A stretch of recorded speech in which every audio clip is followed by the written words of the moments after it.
Manager Red Shandies gets together with Bob Gibson, his starter, in this decisive 7th game.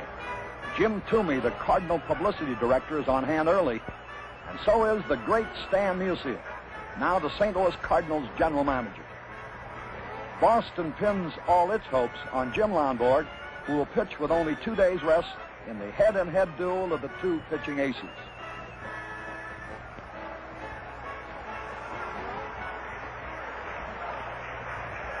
In the Cardinals' third, Dal Maxvill opens with a smash off the center field wall. And Maxvill sprints into third with a triple. After 2 outs, Flood is up, with Maxvill still on third. Lonborg pitches, Curt lines a single to center, and Maxvill scores the game's first run. On the next pitch, Roger Maris grounds towards first, and the ball gets past Scott for a single to right field. And Flood races around to third. With Cepeda at bat, Lonborg breaks a wild pitch into the dirt, and Flood scores.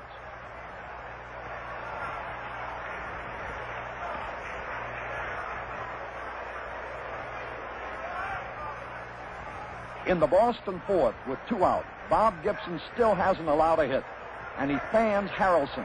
It's his 7th strikeout. Newsmen from all over the country and even from overseas are here for the World Series.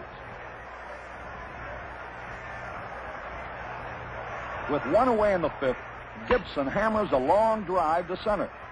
The ball lands on a ledge just to the right of the flagpole. It's a home run. Homers aren't unique for Bob, but this is his first in the World Series.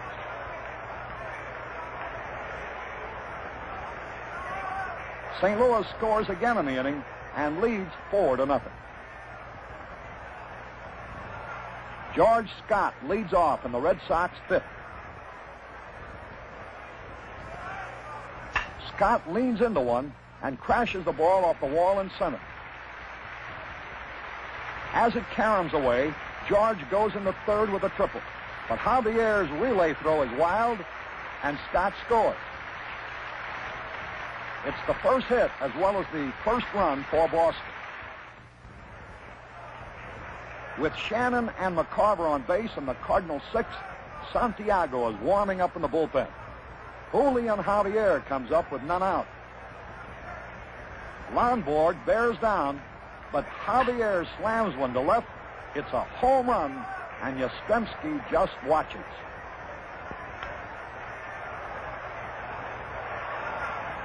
It's the 13th home run in the series by both clubs, and this one is a crusher. McCarver and Shannon score ahead of Javier in a joyous parade that gives St. Louis a commanding 7-1 margin. Javier gets a big reception from his mates.